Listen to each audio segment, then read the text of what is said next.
Welcome, everybody, to Pro Wrestling Wire podcast. This is your host, Rick Del Santo, of course, available on ProWrestlingWire.net, the AIWF network, and, of course, YouTube and all across the board.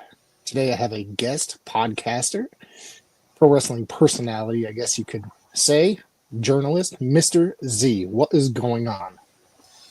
Same old, same old. It's just another day in the neighborhood. Yeah, it's a nice day here today. You're all the way out in California, am I correct? Yes. Yes. So you're a few hours behind me. I'm all the way in the Northeast, Connecticut. So yeah. Oh wow. Yeah, complete polar opposites. So let's talk a little bit about podcasting and fandom and stuff like that today. We're both gigantic wrestling fans, and that's why we're here. I'm guessing that's why. That's why.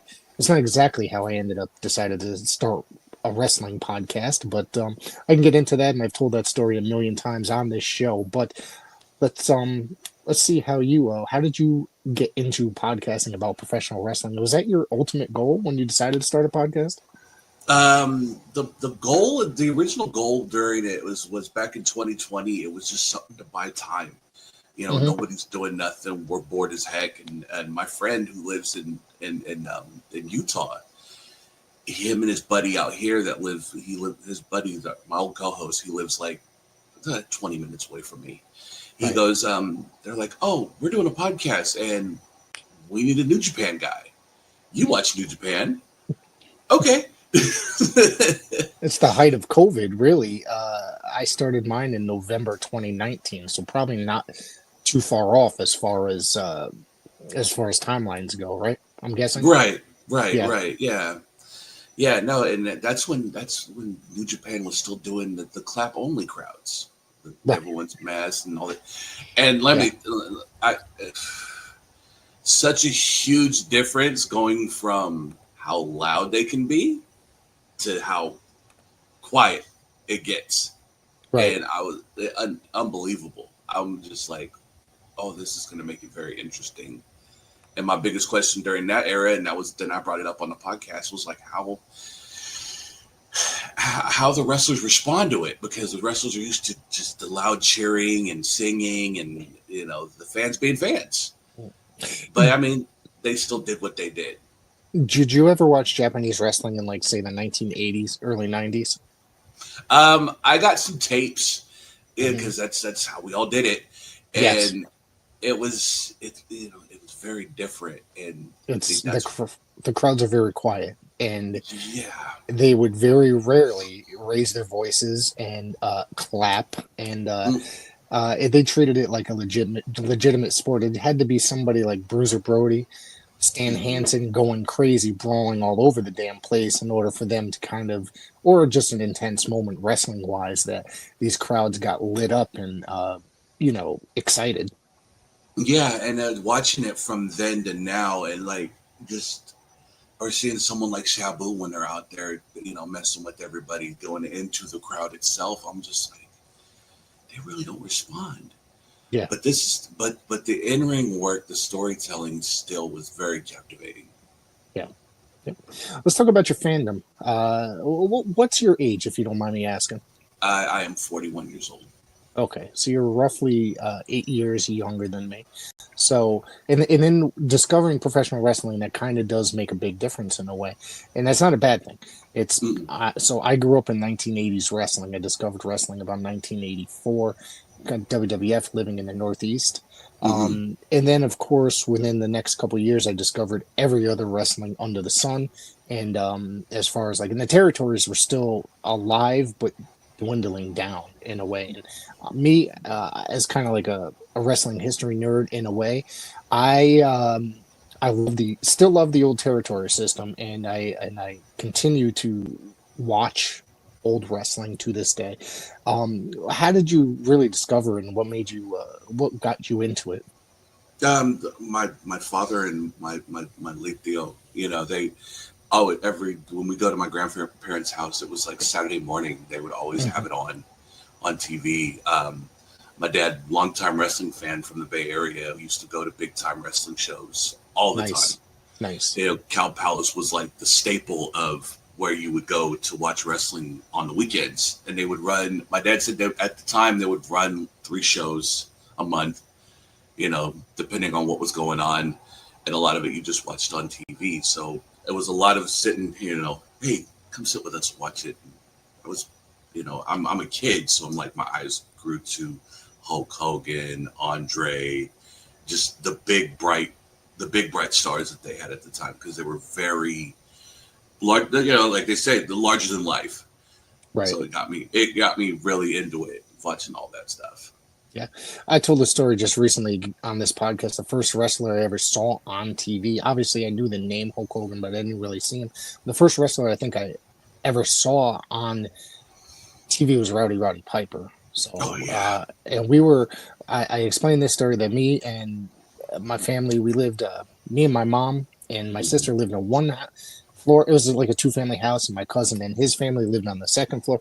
And I just remember just hanging out, and he's watching wrestling, and Roddy Piper is on TV. Of course, he's just loud, obnoxious. And it's funny because it's like a lot of kids didn't like heels at that time period, but, Roddy Piper is not as obnoxious as he was. A lot of people really did like him. I got really into him at that time period. Mm-hmm. Yeah, no, definitely. And, my family, they like to watch a lot of the AAA stuff too, because they're a lot, most of them from Mexico. So they would always go to those shows, depending on where you live, because, I've explained it, and it was explained very well during a podcast with a local legend out here, Flaca Loco. Okay. How Mexican wrestling was a big deal, because they would go from the rich towns to the poor dirt towns. And that was like your family gathering, your friend gathering. It was a Saturday night. It's what everybody did. And it was one of those things I've seen, a very, I want to say like just a very young, that's where you get to see like a very young Eddie Guerrero, a very young, I think was Rey Mysterio at the time, barely getting his licks in. So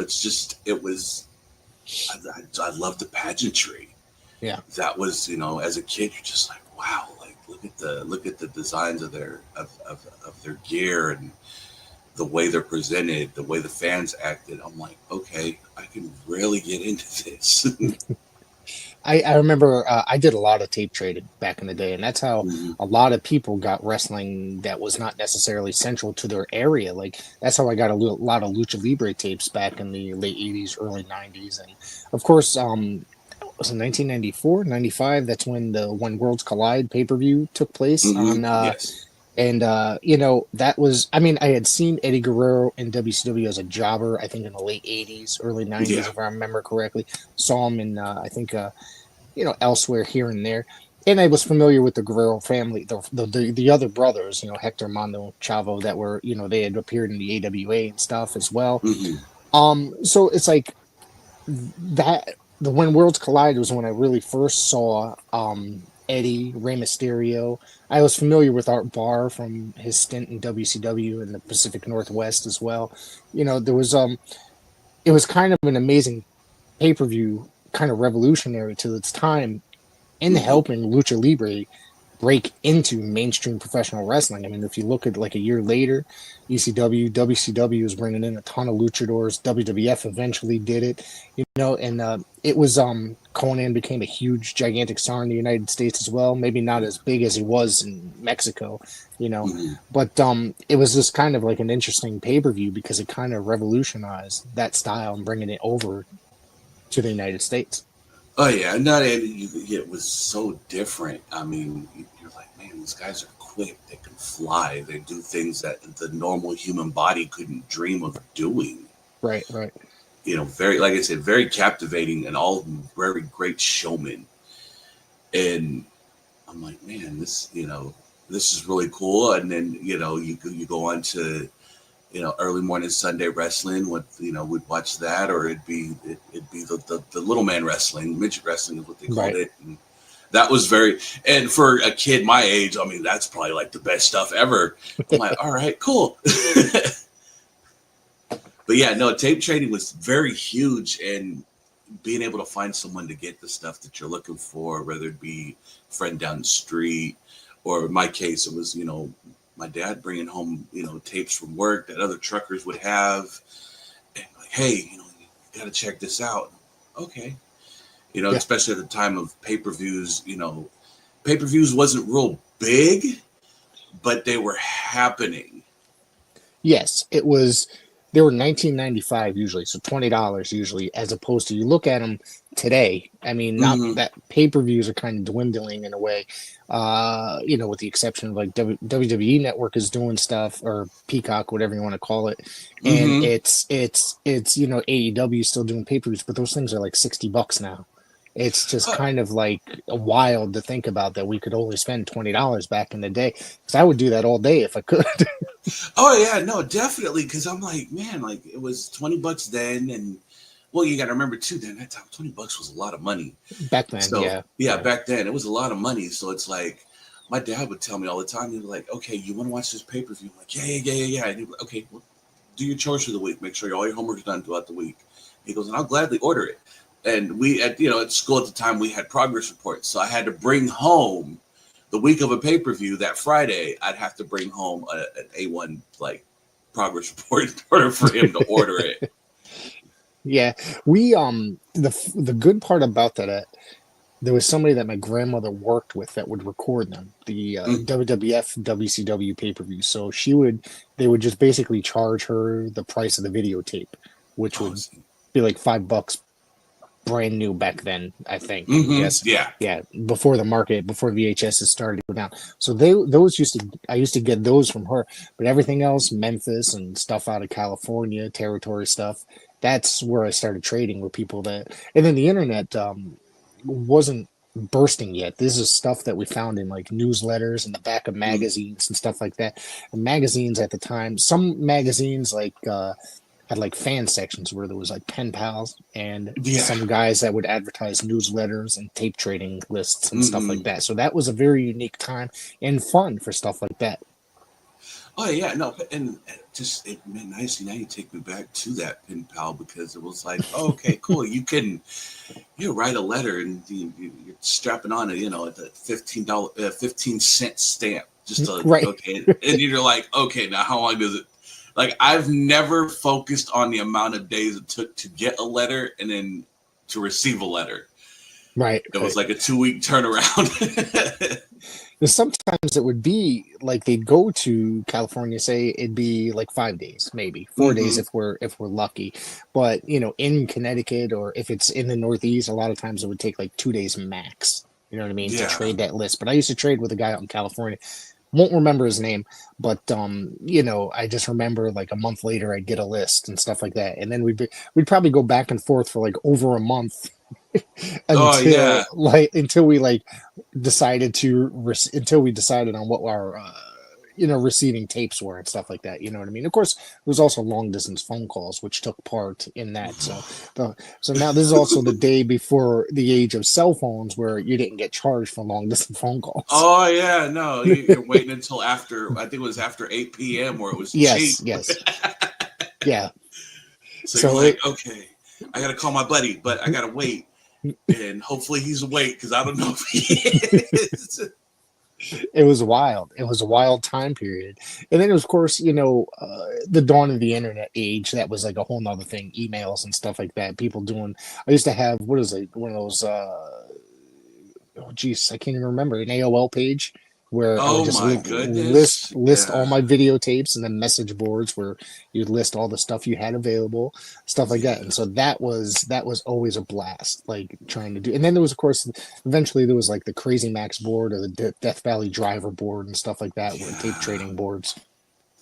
Yeah, no, that's discovering all that. I think that's what my dad, like, it's like the 90s when it was starting to kick off. You had AOL, and it was like, okay, I'm over here, 12, 13 years old. I'm like, okay. My dad be like, all right, I found some boards. Come sit with me. He goes, we're going to look at this list and talk to this guy and see what we can get. And I'm like, okay, but it's just, we've gone through such an evolution on how to access pro wrestling. It was unreal. Oh, yeah. Well, today, now, look at how many streaming services we have for every single, there's an independent one. There's New Japan has their own. Dragon Gate has their own. All Japan has their own. Was it Wrestleverse has one? Was it they host New Japan and Stardom? Of course, there's Peacock. The only one AEW doesn't have their own. I think everything's up on Max. Am I correct? I don't follow AEW that much. So I'm not. I gave up on AEW a long time ago, but yeah, they do have Max. Yes. The funny part about that is I try to keep my AEW talk to a minimum because I never really have anything positive to say, other than the fact is that they have an amazing roster. It's just what they're doing there just to me makes a lot of it doesn't make sense to me. As far as like the booking goes and the writing, a lot of their professional wrestlers that take part in that company, and I watched it in the beginning, and I just said, they have a few kinks to work out. Those kinks were worked out. The kinks were worked out, and then just it seemed like once they started to get worked out, like during or after COVID, it seems like somebody just crumbled them up again and decided to give us a hard time, And it's like, and it's too bad because I really enjoyed watching guys like MJF and some other guys, out there. Oh yeah, no, I know it was, and. This is, that's like one of those things that we did give up on. Like, I've never had someone literally say, no one's watching, we're going to give up on AEW and remove it from our review board. Yeah. And I'm like, I'm not, and I was totally fine with it because, yes, during COVID, they were still doing good things. They were working everything out, and then I don't know what happened. I want to say once I gotta say it had to have been when Cody left. That was like the downfall of everything. It's very possible. I don't know because I think that it's probably about the time I started watching too. So what you're saying may make sense because I remember, I was watching TV like last week or so, and my wife asked me about an AEW commercial came on, whatever show she was watching on that channel. She's like, "Oh, do you watch this?" And I'm just like, "I haven't watched this in 2 years." It's like, not that she knows every wrestling show that I keep up on because I watch a lot of wrestling, and it's like, I think I wasn't watching it. And then I said, there's a pay-per-view on, let me check it out. And then I'm just like, sheesh. This hour was a mistake in my life, and then I shut it off, and then haven't turned it back on since. But it's terrible because it's like there's guys that I don't know how you feel about Will Ospreay, like saying he's like the greatest thing on earth or the greatest wrestler today. But all I'm seeing is a lot of gymnastics. I'm not seeing a lot of actual professional wrestling in his matches, and we could disagree. That's okay. It's part of that. It's the work rate, and he had a great. Okay, and I got to see Ospreay live at numerous New Japan shows that I've went to. Because every year they go to California, right? They go to California. They San Jose. They always do their Battle in the Valley, and the 3-year stint, he was always doing something. And the last one I went to, my daughter finally got to see him live for the first time. My son's already seen him. But like it was my daughter's first show going to, and it was his last match in New Japan, stateside. Because everyone's like, "Oh, what's next?" And I was like, "We already know he's leaving. Right. We just don't know where he was going because people were hoping he'd go to E." And it seemed like he was going there. It's like, but then it's like maybe they gave him more creative freedom over at AEW. So, and that's where I feel like that kills that business. That kills them is the creative freedom. Yes, because they have no filter there. They're just allowed to do whatever they want, and that's why that's why the weekly TV is such a disaster. Oh yeah, and then you have, and then I mean everybody says it, and I think, and it breaks my heart because we all know she could be so much more. Yeah, but you've turned. I think the phrase that goes around is calling her Mercedes Hogan. I never heard that before, but that's a really good one. Yeah, and I mean the memes pop up, and I don't defend it, and I think I've never been more irked and irritated until that match she had with Stephanie Valkyrie. Right. That one that one, I'm like, you know what? If they're smart, they're gonna let Stephanie pick up the win. She's gonna look good. People know who she is, and they just dropped the ball with that. And after that win, I was like, nope, I said I can't defend it no more. I'm done. Like you guys, I was trying to give the benefit of the doubt, but I mean, and even go into a show and that her entrance music is literally the loudest thing in the building. There's no fans, doing it, no fans chanting it. There's and let me, it really is a 4-hour ordeal or 5 when you go to a live AEW show. I've been to 1 or 2 here. They ran Bridgeport, Connecticut, which is about 45 minutes from my house. Well, it's really 30, but I get stuck in traffic all the time, so it ends up being, you know what I mean? Because it's like kind of like one of the bigger cities here in Connecticut, and it's always like the arena's right off the exit that you like kind of around the corner. So it's always, you know, you're gonna get stuck in traffic going.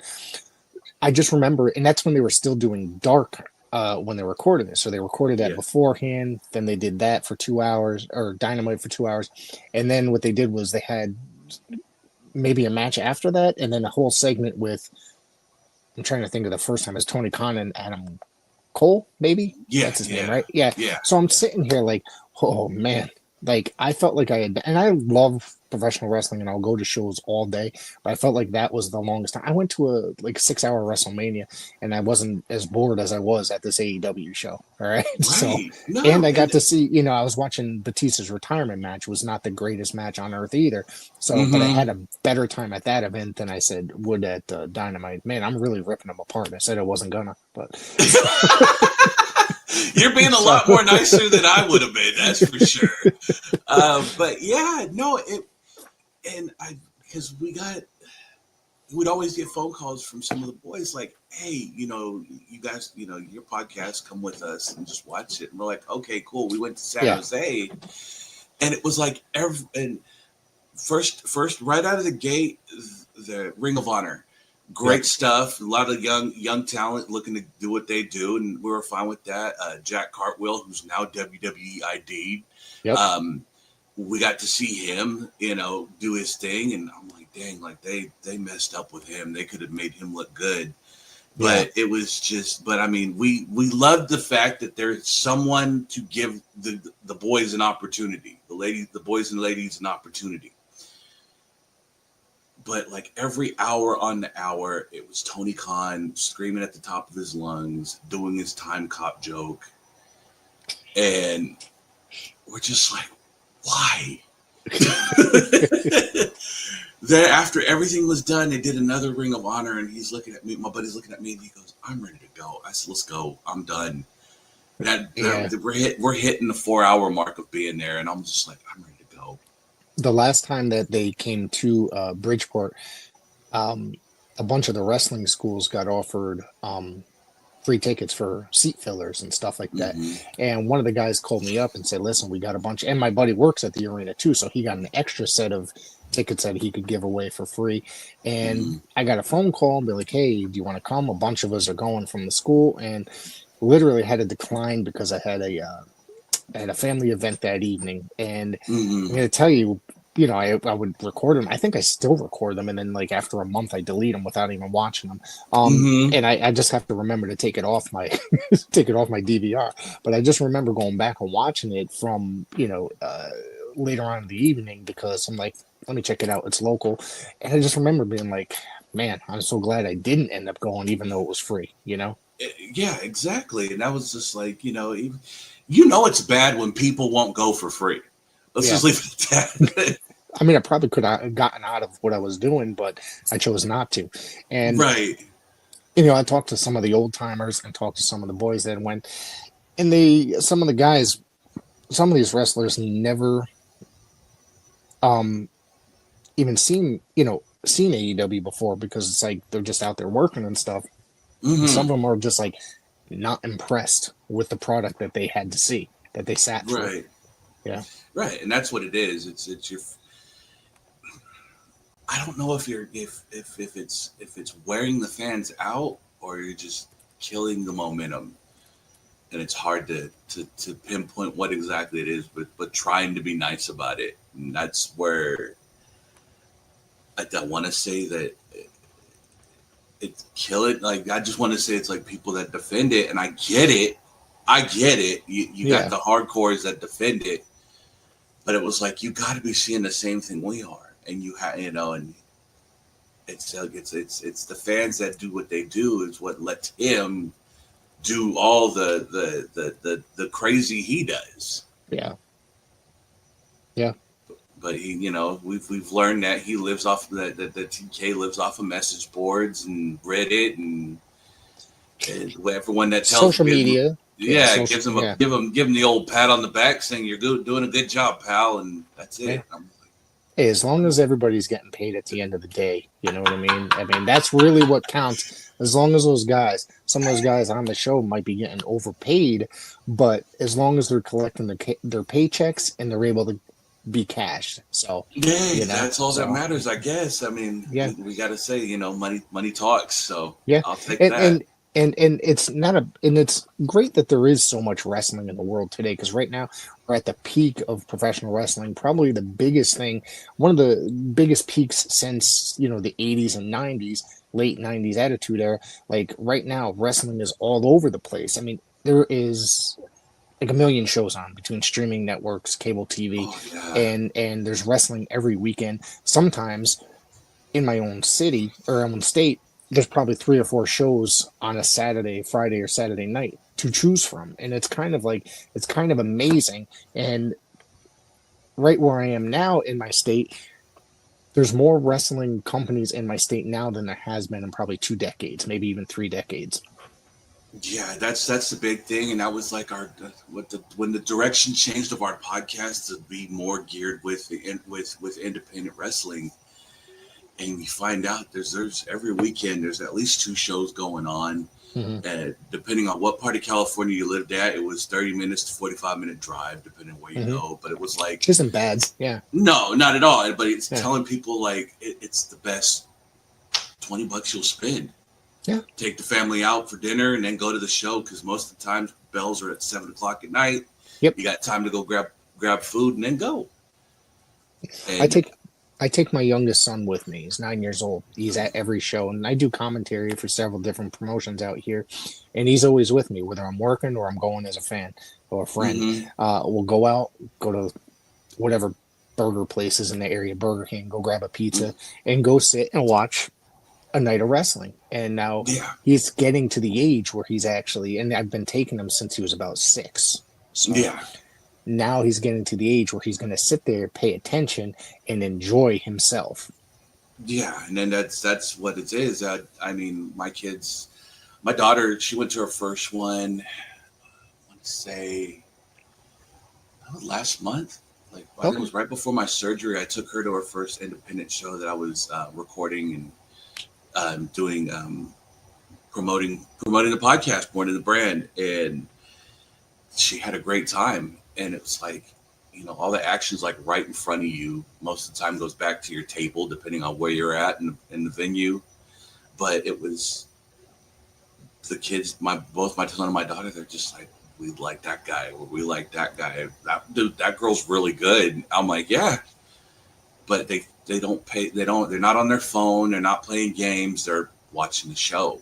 Yeah. And I'm like, and that's a big thing for kids that age, because they're always on the phone playing games and stuff like that. And if they could get that and escape the video games, because my son's a huge gamer at his age, 9 years old, and it's gotten to the point where we have to take it away for a little bit and say, hey, you pay attention. I mean, kids, and it's a lot of kids that age, not just him. You know what I mean? Oh yeah, for sure. So we try to get him more engaged in some other stuff, and want him coming to wrestling with me. We're just like, hey, you're gonna sit here and watch with me. You can share along. We just went to a show this past Saturday, and he got so vocally involved. It was amazing. He was cutting on the heels. He was cheering the good guys, and I'm just like, I mean, it's funny part is like, because at this show, it's like he knows everybody there, whether through friends of mine or what have you, or people he's seen on numerous occasions. But it was so hilarious to see this 9-year-old ribbon on some of these people. So, And I'll tell you, I've been to a lot of it. I've been to a lot of shows, and it's always the kids that are just the greatest Hmm. Hmm. fans. They're so vocal. They'll get the adults going. I Yeah. love it. And I'm like, this is what it's all about. This is what you're making a memory for that kid. And as a parent, you're like, man, I gotta bring my kid more. But It's tough. they do have them. They have your all ages shows, and then they have the adult shows depending on where you go. I mean, Oakland has Hood Slam. They've had Hood Slam forever, but I've seen that's that before. Yeah. yeah, that's your 21 and over. But I mean, it's a good time for like the college age adult. Like, Do you go can't to those deny it. shows at all? The Hood Slam I've shows? I've been to a few, and I remember my first one was life changing, and we did an interview with AJ Kirsch, who was one of the live commentary live commentary people there, Yeah. and he talked about the very beginning of it and what it's grown into now, and if you love gimmick, that is See, that's your uh, thing. yeah. See, I've watched it. Because they used to do like like some independents used to get on like pay per view, do like short pay per views, or have like a monthly series or what have you. And I just saw them Yeah, on, I think, DirecTV. I think it was. They would do like, and then obviously, I believe they ended up on Fight slash yeah, Triller eventually. yeah. But it was one of those things that I checked it out, and it was different. Different. It was not necessarily for me, but I did ultimately be like watch it, and I support Mm, people that are doing a lot of things. I'm not a deathmatch guy. I've expressed my hatred for deathmatch wrestling and comedy yeah, wrestling, and this, there's people that I know that are fans of stuff like this, and it's just I could sit yeah, there and argue with you every day about it, but yeah. wrestling is a variety show. Oh yeah, and then but it and the one like I've always told people, it just there's something there that draws a packed house to where the fire department has to come and shut you down, which Yes, has happened with them, and I've seen stories about it, and I'm like, oh wow. I've been But to shows that have been shut down before, and it's kind of well, while it's disappointing, it's kind of funny in a way as well. oh yeah, for the fans there, it's funny, but you're kind of mad, like, damn, I just spent money and we're not having a show. Yeah, yeah. So, tell me more about podcasting. Like, what exactly? You cover a lot of independent stuff. Obviously, I saw you cover a bunch of Japanese stuff from what I've seen. You're a New Japan guy. Hmm. Now you support the independent scene out in your area, like you just said. So you bring Yeah. guys on your shows and cover events, etc. Yeah, well, before he did his thing, and we were bringing we'd had a show on Thursdays dedicated to independent with California independent wrestling, and we have that being a whole hour and a half block, and we give the platform to the boys or girls, be like, hey, we have this platform, come use it, tell people where you're at, tell people about yourself, tell them what shows you're gonna do. It gave them a chance for some of them, it would give them a chance to work on their gimmick, Yep. because it's like you don't have to come in here and be you. Right. We encouraged you to show up, and I mean, we had we had El Flaco Loco, we had Big Ugly, the Gator Boys, which is a big tag team out here. The one the Dark Fox Lumide, who was Hmm. I think he held the SPW heavyweight title for over 400 and something days, Right. but he would show up in full and never break it, and we loved it because that's what we wanted. We wanted the aura of your wrestler on our show. Right. Give the fans what they're going to see is what we encouraged. Right. Right. Normally, now I started out. My podcast was just I was covering wrestling out of my area Mm-hmm. and um, the NWA at the time period. The NWA was kind of hot coming back prior to COVID, and Mm-hmm. it was just a few months prior to COVID shutting the whole world down. Because then after that, I just wasn't able to cover anything. And then we just kind of went crazy because WWE and AEW were the only things running for a while. So it was me and a group of guys, and now it's just me, really. Yeah. So, and over time, so they went on and did their thing. So it was, and that's how. And then I'm still doing it almost 6 years later, which is kind of, I can't believe I've actually built a product that has been going this long. I'm having fun. Now it's expanded after a while to interview. I've interviewed a lot of different people. I've interviewed legends. I've interviewed, and I still very much support the New England professional wrestling scene on top of getting many guests that are much older, kind of. I don't want to use the word legend, but legends, in professional wrestling. Oh yeah, we call them that out here because that's what they are. It was like, and when we started the journey, it was your typical, we're covering Raw, covering SmackDown, covering AEW. Okay, well and good. And then I was like, I brought up the idea, let's start covering some independents because we were trying to find a way to grow our audience. And we're like, okay, we can offer live commentary. We'll set up the camera. We'll have it on the ring. But it gave the fans that love to listen to commentary, it gave them an option of plugging in an earplug and what they're watching the show, but they got us backing everything, helping, enhance the story that was going on in ring. Right. It was just, but getting to meet some of, like you said, some of the legends out here, like in our area, and getting to know them, getting to talk to them, you're just like, man, the stories they have is unreal. Oh, absolutely. Absolutely. We grew up, there's guys like out in my area, Paul Roma, Mario Mancini, WWF, WCW, former wrestlers. And, I've, gotten to know them pretty well out here, the good guys.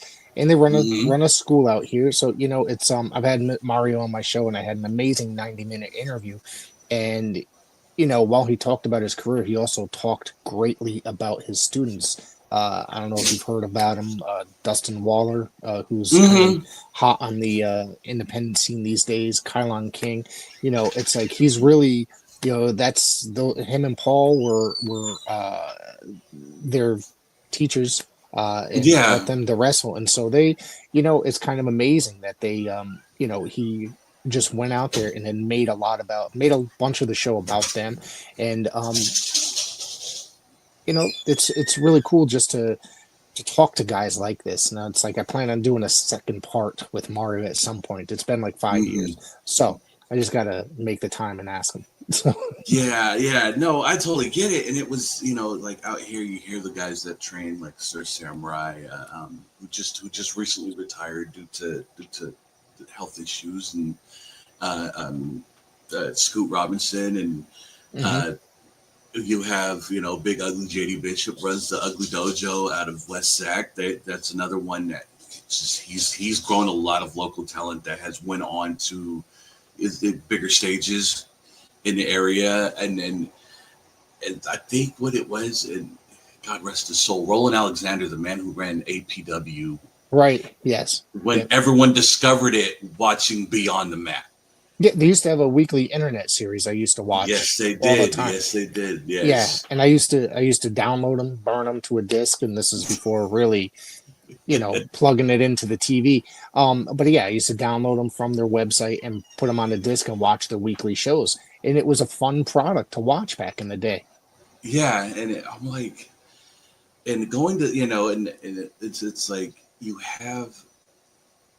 It's like being able to talk to like what is it? They're diehards, the regulars, the regular fans that are there every month, and they sit in the same section. I mean, SPW has the front row mafia, and the ringside mafia is what they call themselves, but they show up 2 hours early, they tailgate, they have a great time, and then they go to the show. Yeah. And I was like, it's one of those things, and we've said it multiple times, where you go in, no matter what walk of life you are, and you are all there for the love of pro wrestling. And doesn't matter. You become It's like friends with people that are the complete opposite of you, but your whole mutual bond is professional wrestling. everyone's like family in there, and they Yeah. love it. It's a big family environment, and I'm like, this is, and I think it's said best. It's we go to professional wrestling to escape, Yes. and for that 2-3 hours you're there, that's all that matters is you're having a great time. Yeah. You forget about everything that's going on in your life, what troubles, what stresses. The minute you walk into the building, you're like, oh, You you that's you you have fun out there doing this oh stuff. You know what I mean? And as yeah, I don't want to call myself a journalist, but as a podcaster, journalist, I guess whatever you want to call me, I yeah, have fun going out there, meeting new wrestlers. If I like somebody, I'm going to go up to them and tell them, I was like, man, I really enjoyed your match, etc., etc. yeah, And then it's like, I film everything on my phone as well while I'm there and then edit yeah, it. I do a whole highlight reels of anything that I think was worth doing a highlight reel for. So it's like, if there's a really good match, cut it down, speed it up, and put music over it. And that's yeah. been one of the things I've been doing for the last like few months. And, that's kind of really taken off. And the boys seem to like it. And then some of them will be like, hey, here's this video. Can you make a highlight reel? So it's become a thing now that Oh people ask yeah, I me to know. do. And I think I need to get a better camera. That's I've been using I the just use same my one I've phone, had. honestly. Yeah. So Oh, see, I'm gonna have to maybe I'll have to start doing that a little more. But I do record the matches. We do some, and at the time we were clipping it and making highlight reels. But a lot of the boys are asking, "Hey, can we get that match?" Because a lot of them, a lot of them film their own matches. But if they know there's a right. camera there filming all of it, they're gonna hit you up. Yeah. Well, that's the other thing is like I've noticed a lot of these guys have started their YouTube channels, so they're going to be able to send that to a promoter. You know what I mean? With their list of Yeah. matches, and it's really good that some of them will come up to me and be like, "Hey, can you send that to me?"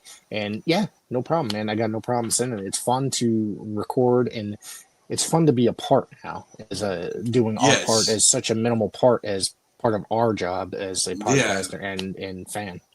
Yeah. And I mean, it's we do our part, and it could lead to bigger parts for them, and that's all well and good. But I don't think anyone ever understood like who you meet when you're there, because you get you get to see guys that are still working. Like out here, Gangrel's still going.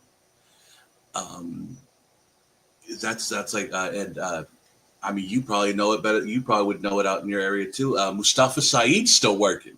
Yeah, yeah. He's still doing things out here, and it was like I'm taken back because I'm like I remember watching this man when I was a kid, like, but he's got so much to give and talk. It's like I really hope these guys and girls back there are taking in that knowledge of what they've done and what to do with it. Because I've always seen it when certain wrestlers are in the ring teaching or working, or you get them in there, they're going over what's going to go on, and you start seeing wrestlers trickle and stand around the ring, because then that's when the teaching starts. Yeah, yeah.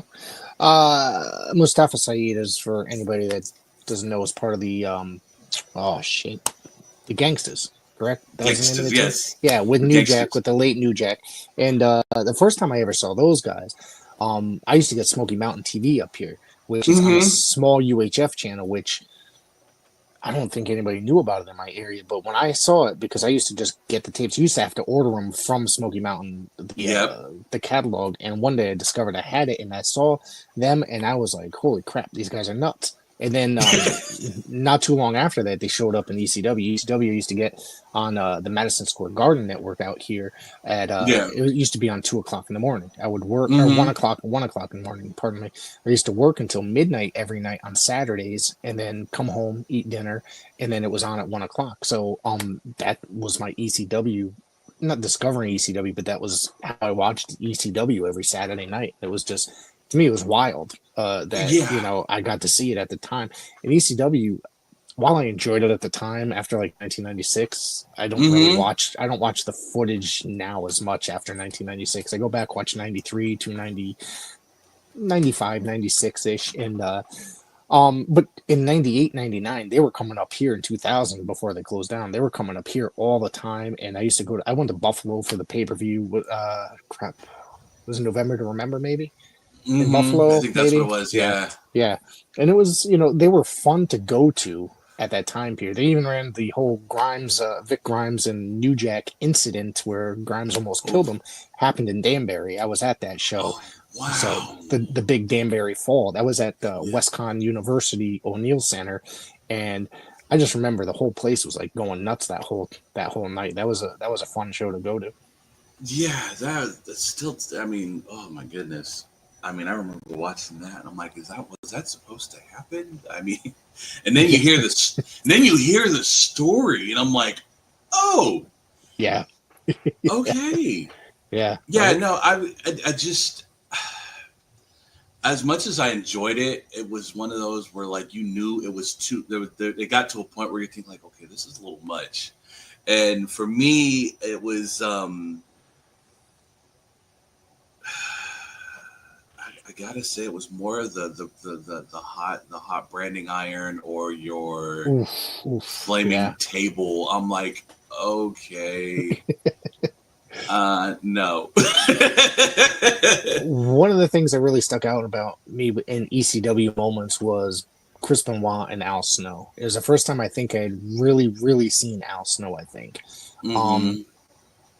and Chris Benoit I had seen numerous times. Obviously, he had a WCW stint prior to that, Mm-hmm. and I used to get Stampede tapes and stuff like that. But so I was very familiar with him. But and I'm going to tell you, for some reason, for this just being kind of like an exhibition match or whatever, I was kind of blown away by both guys putting this excellent match on, and because it was just Mm-hmm. a wrestling match, and of course it was guys like Eddie Guerrero and Dean Malenko were in there, Too Cold Scorpio. I mean, this was Mm-hmm. just. And then at that time period, they had such an amazing presence and roster at that time period. Oh yeah, no, and it's one of the. It's like you're like, damn, like it was like the polar opposite of what was going on. But Yes, I think that's what drew fans to it. Was like, okay, absolutely. you're gonna get a mixture of everything, Yeah, And I mean that's all well and good. And I remember the first time I didn't even know who Al Snow was. I'm yeah, watching an ECW tape someone sent me, and I'm like, what is going on? Lights are flickering. You had everybody with the foam head. I'm like, wow. Like, who is this guy? And then he gets in there and has a hell of a match, and I'm like, yep, okay, yeah. I can definitely get behind this. And then of course there was the Steiners appeared there. Arn Anderson at one point appeared there. Bobby Eaton, and then Mm-hmm. Doug Furness and Phil LaFon. Now I remember Doug Furness in I think late '89, early '90 in WCW, and I had obviously it's like I kept reading magazines, but they didn't really cover much Japanese wrestling in American wrestling magazines. So Right. and I really wasn't deep into a lot of you know, Japanese wrestling at the time, so I really didn't know what happened to Doug Furness at the time period. But when he popped up as part of this tag team, that's kind of like when I first started getting into things like the Wrestling Observer, reading it and stuff like Yeah. that. So when I found out they were coming over, and then they went in there and they put on this hell of a match in ECW, and then appeared in WWF, excuse me. Uh, Mm-hmm. it was just like, man, like that talent pool at that time period was just amazing in that, and they were just putting on constant bangers, and there was just so much chaos. It was changing the landscape of professional wrestling, and it's still effective today. You could see it in a lot of the Oh, way wrestling is presented today, oh yeah. I mean, for good or bad. I mean, it good depends or on. bad, I mean, it Yeah, does. And I think Mick Foley was like we always say he's like that. Mick Foley and Terry Funk, what they did, and you hear a lot of the wrestlers say, that's where I got my style of wrestling is from watching them. And I'm like, okay, now what tapes are you watching of them? Are you watching their Japan matches? Are you yeah, watching something else? But either way, it was like for good and bad, them boys influenced a lot of people. yeah, yeah. I mean, the first time I saw McFoley, Cactus Jack, I think I saw him in Memphis and watching him world class as well. going into Mm-hmm. USWA. So I was a huge fan of his for many, many years. And then, of Yeah. course, NWA, WCW, and, and still to me, I don't particularly like that style, but he was a character that I really, really enjoyed Oh at that yeah, time period. Yeah. and I mean, you hear the stories. The Mankind was supposed to be somewhat of a prank, but I don't think anyone had any idea about how big that was going to get. Oh, yeah. And but it just showed you how well-rounded Foley was with Yeah. what he did. He took everything seriously and became that character to branch out and grab your attention. I mean, just like the Undertaker did. I mean, for years as a kid, I legit thought he was dead. I mean, I had nightmares about that Royal Rumble incident with Yokozuna. I mean, that was just, it was one of those things like it caught your attention and you're like, I don't know how I feel about this.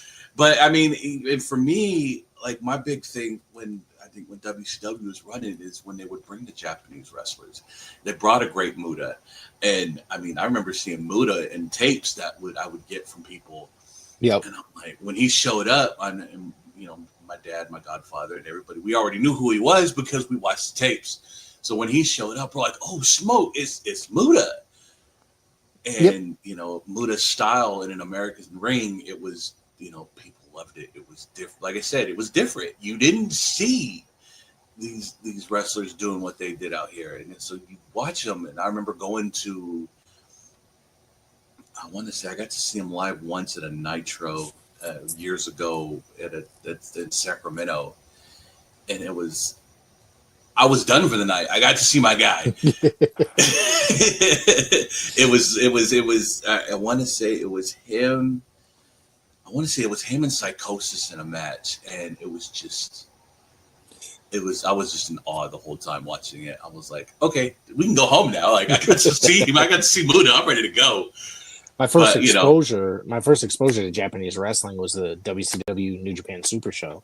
So the very first one, and I'm like, and then of course Tatsumi Fujinami came over here to work Flair at Super Brawl. So it was that, to me, that was still a revolutionary time. WCW was ahead of the curve. People were maybe not giving them enough credit for it, but they were still ahead of the curve as to what they were doing at that time period, bringing in and working with these Japanese companies like that.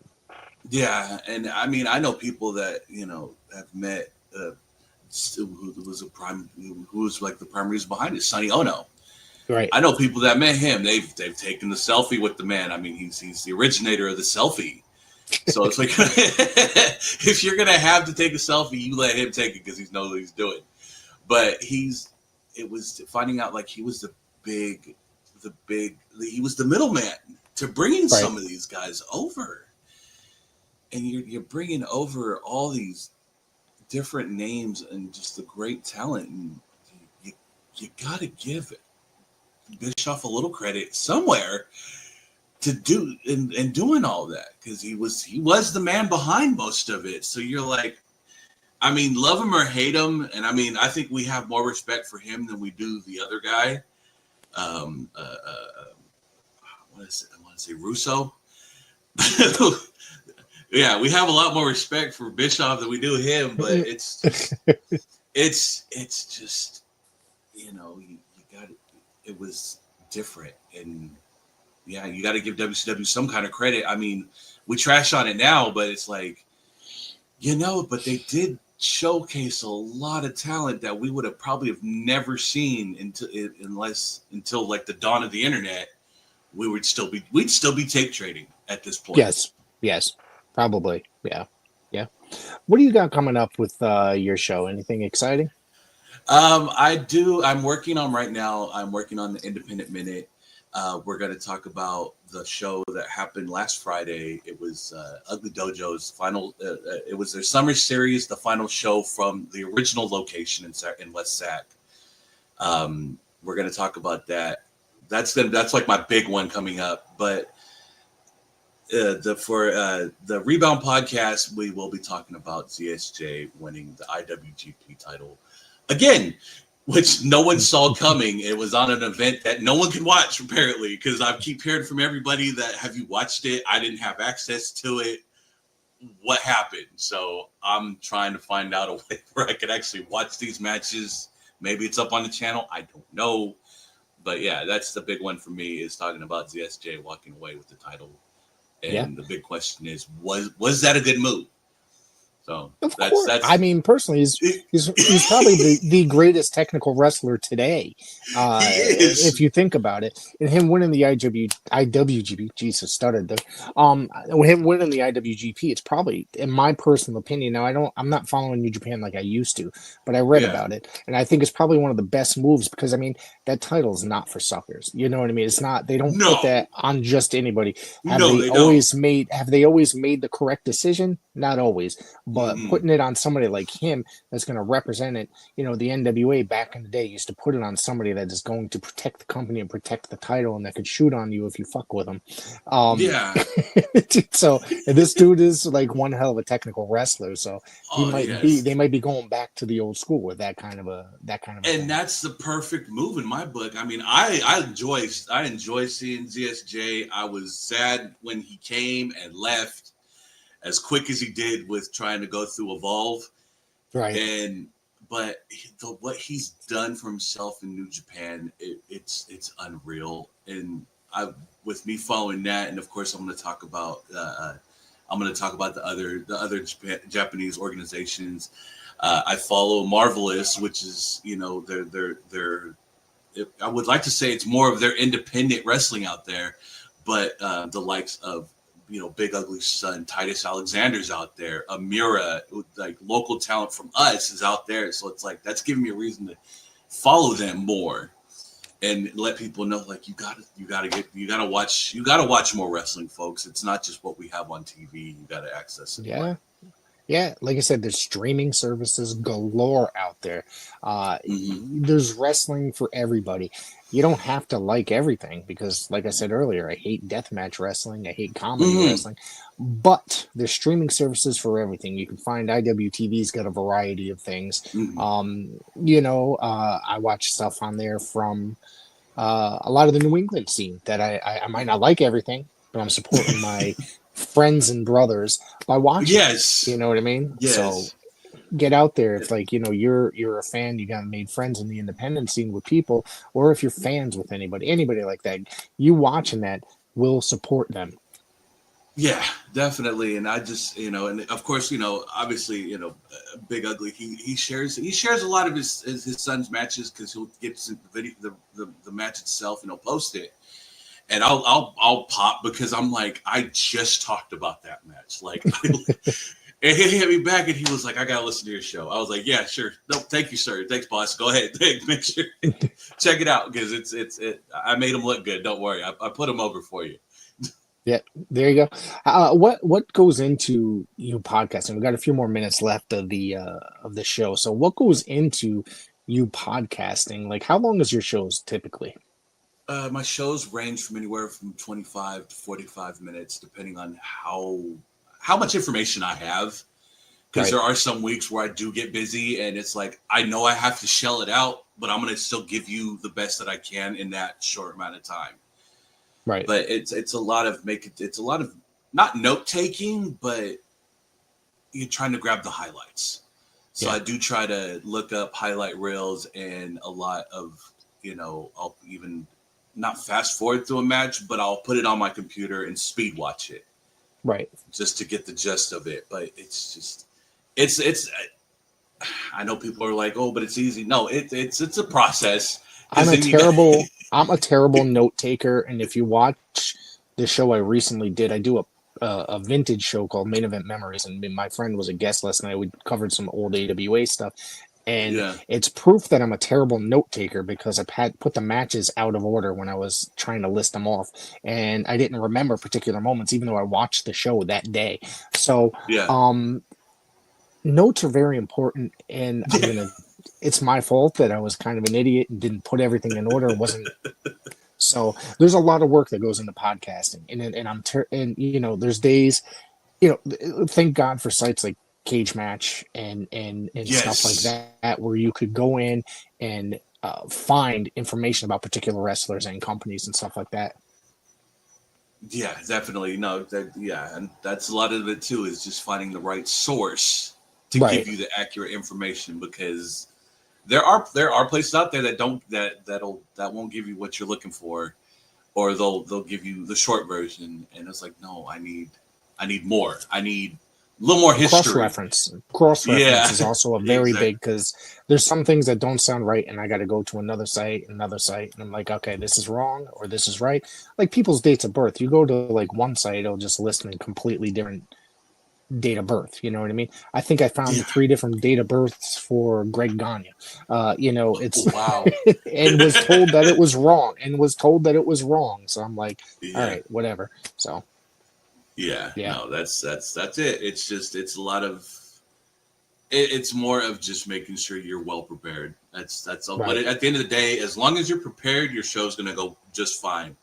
You're gonna Yeah, get the visual and audio kinks, but you can work that out later. But it's more of making sure absolutely. you know what you're talking about. Get to your key Absolutely. points, making sure that you keep your audience in tune with what you're talking about.